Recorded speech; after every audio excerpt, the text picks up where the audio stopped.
Hello mga akla. So ngayon nga ay dumating na ang araw kung saan ay aakyat na kami ng bundok. Matagal nga namin itong pinaghanda at talagang excited ang bawat isa sa amin. Hindi ko na nga na video pero nagkita-kita kami doon sa may junction sa Alabang. Narito na nga pala kami sa may Mabini dito sa Batangas at naisip muna namin kumain bago tuloy ang umakyat ng bundok. Ayan nga yung mga kasama ko, si Irene, si Dre, si Bella, si Camille at si Tars at ang kanyang anak. Eto nga pala itsura ng Mabini dito sa Batangas. Sa may gilid na yan ay dyan kami kumain ng lunch. Naisip ko nga munang videohan ito bago kami tuluyang pumunta doon sa aming meeting place. At ayun nga itsura niyan guys ay may bundok doon sa may bandang dulo pero hindi yun ang aming aakyatin. Pagdating nga dyan guys ay dito sa may gilid dyan kami kumain sa may Millings Eatery. Ayan nga pala yung mga kasama ko na aakyat at yan ay mga excited din. Sana nga guys ay maging maayos ang aming paglalakbay sa gabayan kami.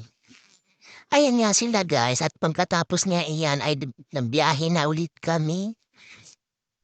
Dahil nga malayo pa ang aming akyatin at kailangan naming magmadali. Ayan nga pala yung kalsada at kita niyo naman ay pasigsag-sigsag na yan.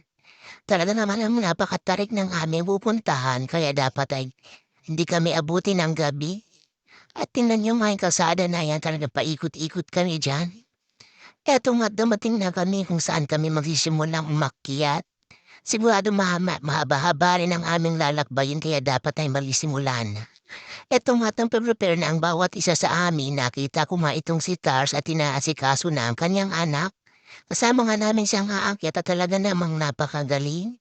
Si Dre nga ay naglalagay pa ng sunblock dyan at baka raw siya mangitim. Eto naman ang sisimula na nga kami sa aming paglalakad at tingnan niya naman mga kasama ko. Parang hirap na.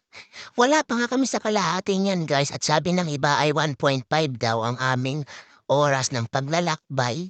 Eto nga't makalipas lamang ang mga ilang minuto ay nagpahinga kami dito at talaga namang napagod kami dahil nga matarik ang lugar. Buti na lang at may lilim dito guys at medyo nakaupo pa nga ako dyan. Tingnan nyo nga at pagdating dito sa may bandang bundok na ito ay talaga namang ginawa ko ng human drone si Bella. Eto nga at nandito na kami sa mga part na kung saan wala ng kalsada. Patarik na nga ng patarik ang aming nilalakaran guys at talagang napakahirap na't masakit na sa tuhod. Nauna na nga itong si Bella sa akin dahil nga nananakit ng tuhod ko dyan. Nagpahinga nga muna ako dito sa may lilim at nakita ko itong kalsada na ito at nakita ko yan nga pala yung humili namin nilakaran guys na mayroong semento. At pagdating nga dito guys sa may banda dito ay nakita ko itong view na ito. Sabi ko magpahinga muna ako habang nasa baba pa yung aking mga kasama. Naiwan ko nga sila doon dahil medyo mas mabilis nga ako sa kanilang maglakad. At yung kasama ko nga pala na si Bella at si Tars ay nauna na doon at kala mo'y wala nang tinatapakang matatarik na lugar at napakasaya nga nila.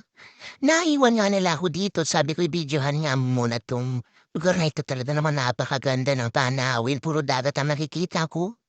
Wala ang ganito sa syudad kaya naman napakagandang pagmasdan. Nakaka-relax nga pala guys. At ito nga narating na namin ang aming campsite at ito si Bella ay niyaya kami dito para mag-video-video na nga ng mga ganitong post.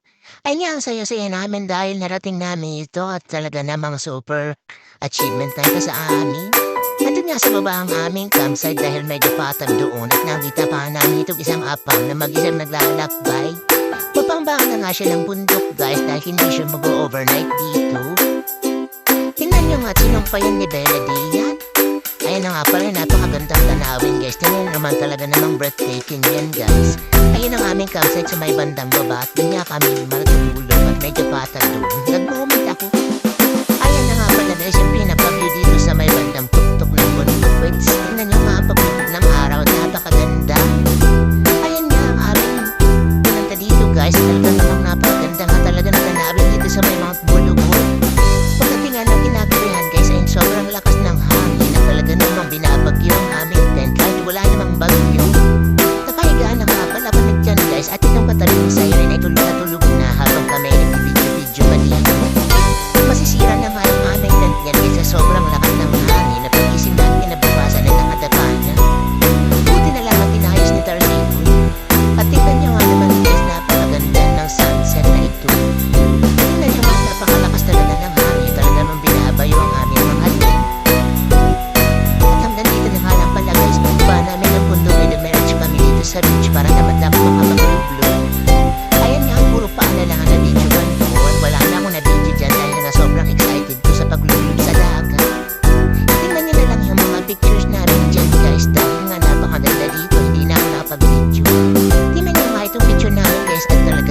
sobrang enlightened